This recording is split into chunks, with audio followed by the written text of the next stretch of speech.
Dear friends, in a previous intervention, I spoke about the brutal, sadistic genocide ongoing until today in Gaza, where over 15% of the population of 2.2 million have either been brutally slaughtered or seriously injured or are disappeared, either under the rubble on Israeli prison, unannounced and undeclared. And I spoke also of the politicide taking place in the West Bank, where the systematic Israeli policy is to strangulate, suffocate, asphyxiate the Palestinian emerging entity in the West Bank. And I spoke, and Chantal might remember, that in Israel-Palestine, paradoxically, the oppressor hates the victim much more than the victim hates the oppressor, and the sadistic behavior of Israeli society allows us to think that they are behaving as though they are retaliating against the Palestinian people for all the suffering they have endured throughout the centuries on other continents, retaliating today against the Palestinian people. Dear friends, the international community has taken sides by saying they are in the favor of the two-state solution. And we, the Palestinians, we have adopted the international consensus 40 years ago. Yet, unfortunately, I have to tell you, during the years of theoretical peacemaking, what we witnessed was not Israeli withdrawal from occupation. What we witnessed was the expansion of occupation through the elastic growth of illegal settlements. I remember in another occasion I told our friends and comrades in this room that we in the Middle East, we either have one people too many, and this time it's we the Palestinians, or we have a state which is missing. The international community, their verdict was there is a state missing needing to be created. Yet I believe that history is still undecided, and our challenge is how to help history make the right choice. My friends, to get to a Palestinian state, there are two and only two avenues for that.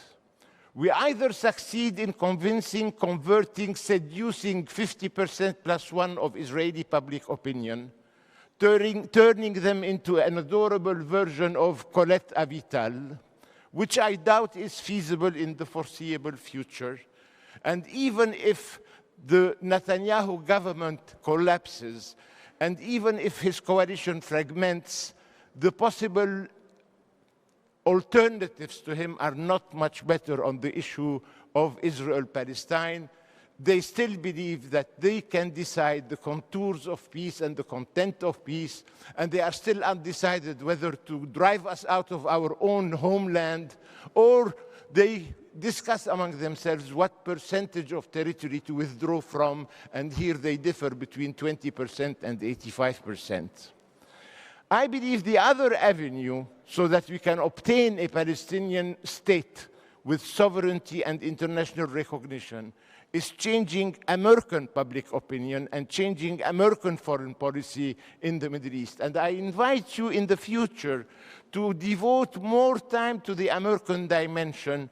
Out of political realism, America is still a major player in the international arena without entering into the discussion, are we in a unipolar, monopolar world, or is it bipolar or multipolar?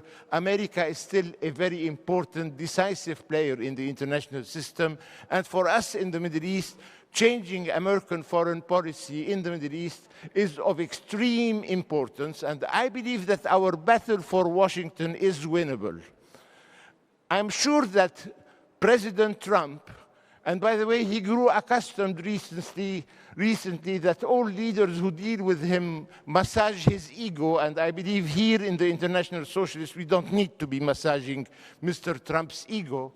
I believe that Mr. Trump is increasingly aware today of the changing political landscape in America. And let me telegraphically speak of certain factors. The first, the changing political landscape within the Jewish American community. Jews in America grew accustomed to be in the forefront of civil rights and human rights. Yet for the last 5 decades, they were reduced into defending the indefensible. And I'm proud to say today that they are increasingly uncomfortable with that role. And many of them have demonstrated in Washington and New York saying, "Not in our name." And within the American Jewish community, there is an increasing community within that community that knows that if a Palestinian state is our right, it's the moral duty, the ethical obligation of Jews, because Jews, more than anybody else, know the price that we Palestinians have had to pay individually and collectively so that Israel can be carved in the Middle East. So the nature of the Jewish American community has been changing. Within the democratic ranks, today all opinion polls give us that there is an increasing, overwhelming majority in favor of Palestinian aspirations and rights. Among the youth, very dynamically, support for Palestinian self-determination has been massive. Third factor, and very important, within Republican ranks, many are uncomfortable to see American foreign policy as a subcontract to the Israeli strategy. They believed Trump when Trump said America first and let's make America great again. Yet they don't understand why they should inject into the Israel billions of dollars every month and every year when Israel has welfare and American people do not have Medicare and welfare. And many are saying, no, America first, and it's America that should decide what policy in the Middle East and not to allow a certain lobby to confiscate and hijack decision-making in favor of Israel. Number 4, changing landscape within the evangelicals. And I, as a Palestinian Christian, I've always been very embarrassed by the delirious theology of the evangelicals. Today, I'm happy to report to you that within the evangelicals, there is an increasing, expanding minority who doesn't believe in the chosen people and the divine mission on a promised land. They no more want to accept that God is a real estate agent like Witkoff and Kushner, and they believe that God is not guilty of favoritism and that we can proclaim to you today here that God is innocent of those delirious theology. And here again, that's a factor for future optimism. Now, America, Chantal, is a fascinating society, and it's a nation of nations, where every nation in the world, every continent, every culture is represented within American society. We all have extensions among American society, and I think we should all use our conduits and channels to influence the debate within American society. And I believe, dear friends, there are 2 Americas, not 1 America, and I'm not mentioning the divide between Republicans and Democrats. The 2 Americas, the 2 historical memories cross this divide. Yes, there is the America that came after the arrival of the early European colonizers that resulted in the total extermination almost of the indigenous population. Yes, there is the America that institutionalized and established slavery. Yes, there is this America that expanded shamelessly at the expense of Mexico.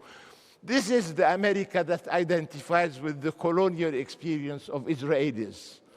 The shameless territorial expansion, the extermination of the indigenous population is part of American history. Yes, we all know it, we all have lived it.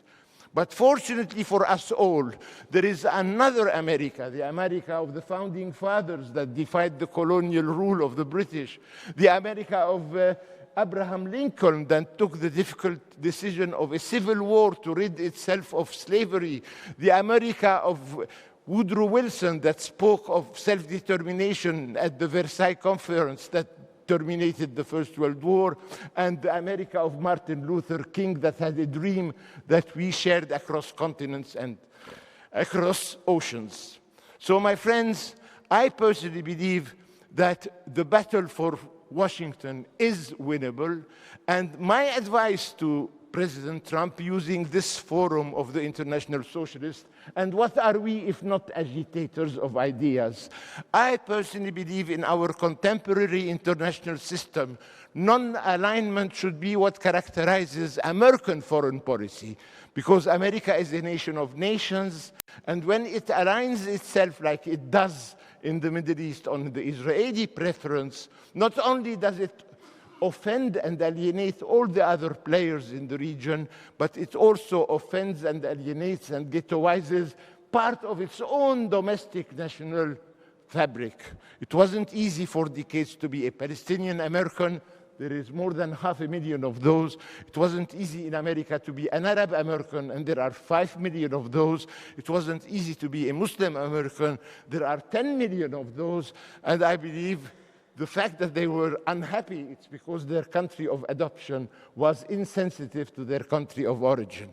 So we need to work to convince policy makers, decision makers in Washington that non-alignment in regional conflicts, to be the honest broker, is the best course of action for American foreign policy. And Chantal, allow me a suggestion. I think from now on we should give an American dimension to our encounters. You might be surprised that it comes from a Palestinian, this suggestion. But I believe inviting as a special guest in future such encounters like Bernie Sanders, the senator, or the Congresswoman Alexandra Ocasio-Cortez, or the newly elected mayor of New York, Zohran Mamdani, would be a qualitative addition to our deliberations and a signal to American society that we are the ones who would like to engage with you in a fruitful, constructive, future-oriented debate, discussion, etc. So, my friends, I will end my talk by saying, I never indulged in comparative martyrology. By the way, I don't know how one can measure pain or quantify suffering. If I were a Jew or a Gypsy, Nazi barbarity is the worst thing that has happened in the history of mankind. If I were a Native American, a Red Indian, it would be the arrival of the early European colonizers. If I were a Black African, it would be slavery in yonder centuries and apartheid in last century. If I were an Armenian, it would be Turkish Ottoman massacres.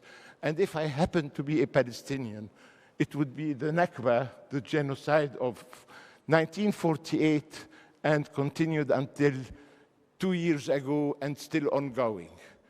I don't know how we measure pain. I don't know how we can quantify suffering. Yet all I know, Chantal, is that we are not children of a lesser God. Thank you.